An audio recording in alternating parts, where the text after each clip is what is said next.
when you look at these various curves, the sort of world population curve or the curve that measures economic activity, you see something that rises very slowly for 2,000 years, then picks up steam around the Industrial Revolution, the old one, the 18th century one.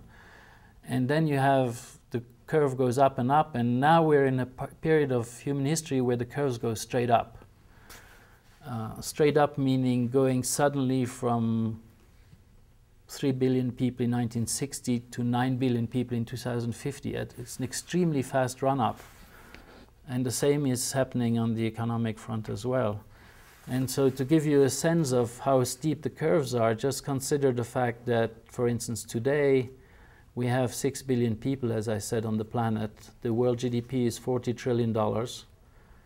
And at this rate, we're using 1.25 planets in terms of the ecological footprint we have. Whereas 30, 40 years ago, we were using roughly half a planet. And if you go from now, which is 2007, to 2050, and you make some modest assumption as to what will happen in between to growth rate and population, you come up with the staggering figure that in 2050 we will have 9 billion people. The world GDP will be $140 trillion. In other terms, more than 3 times bigger than the one we have now.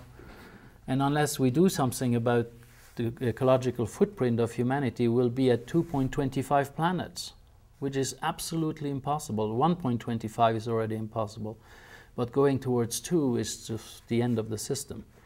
So that is what's happening, is that we're now in the part of the curves where the curves go straight up. And that is absolutely unprecedented. There's nothing like this in human history before.